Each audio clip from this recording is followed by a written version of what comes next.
Here we have a 1995, I believe, maybe 94, Sega Frankenstein pinball machine. It was one of 4 machines Sega made. They acquired Data East shortly before this, but one of 4 games that used an oversized D&D screen. It's really big. I don't even know how many times bigger it is than a standard D&D, but only made 4 games: Frankenstein, Batman Forever, Maverick, and Baywatch that used it for. And besides that, they would just use regular screens, but it's very clear, very vivid. I wish more machines used it. But Paul Ferris did the artwork, and he didn't do too many games compared to some other artists that work on pinball machines, but he did some very striking games. And if you've seen a game by him, you definitely remember it. Centaur is probably his most famous game, a black and white original theme. This one is very well drawn, and the art style is reminiscent of Phantom of the Opera, which he did about 4 or 5 years beforehand. Kind of a similar period theme, kind of. Based on the '94 movie of the same name, starring Robert De Niro as the creature and Kenneth Branagh as Victor Frankenstein.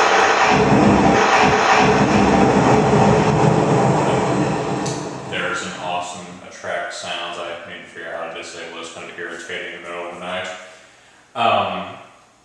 The movie kind of bombed, from what I understand. The United States did a little bit overseas, but no one really remembers this movie for the most part. Jesus Christ.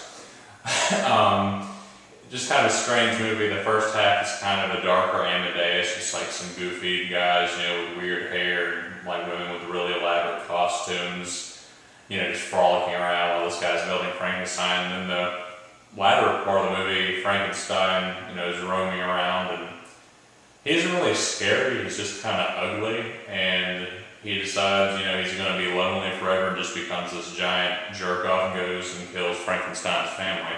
So it's just kind of it's not a bad movie, but it's not one I'd say it's must-see material.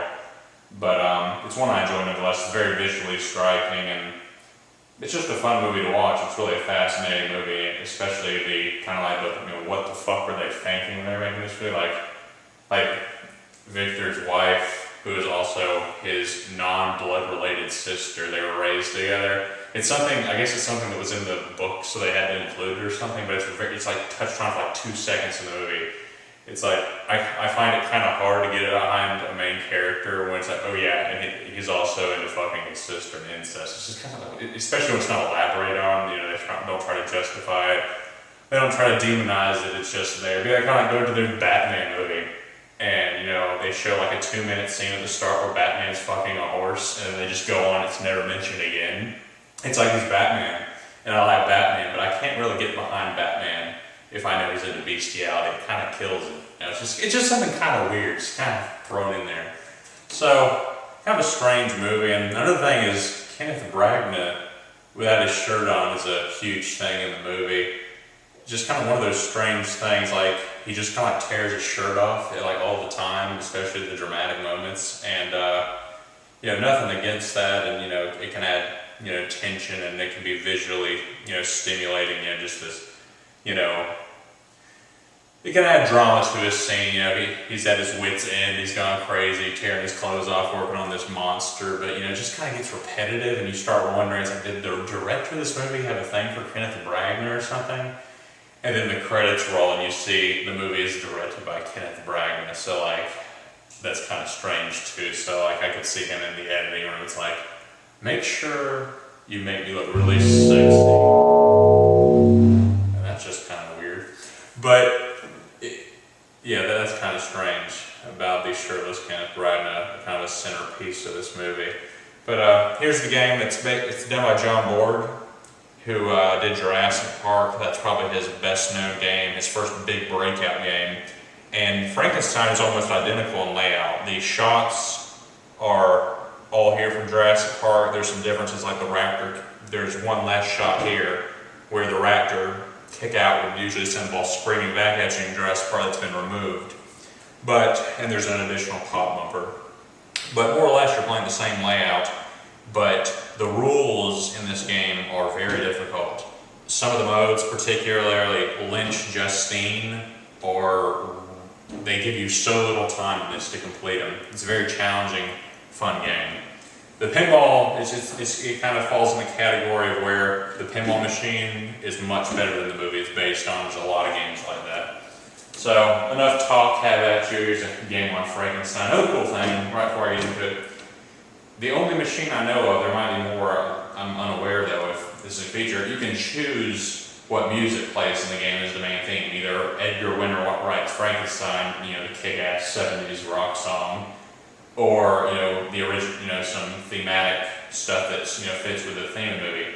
I almost always choose Frankenstein by Edgar Winter because who doesn't want to rock out with playing some pinball, so here we go.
So there was a very poor game on Frankenstein, putting out a lot of movies and me playing like shit lately. Mine's not leveled correctly yet, I just got it in, and the head servo on Frank is shot, and the seller I bought it from out of state kind of ripped me off in that regard. That's another story, but Frankenstein's definitely a great game. People tend to bag on Sega pins, and kind of justifiably. They just, Williams is just in a category all their own, but this is definitely one of the better Segas, and if you can find one for, say $1,600 or so, I'd say give it without a second thought if it's in good shape. It's a really fun game. It's fast, it's beautiful, and it's just a really, I mean, it's simple, but it's just a fun game to bang around on. Just make sure the DMD is good. Those things cost $400 to replace, so make sure the DMD is working, bright, and all that kind of stuff when you buy it. So, there's Frankenstein.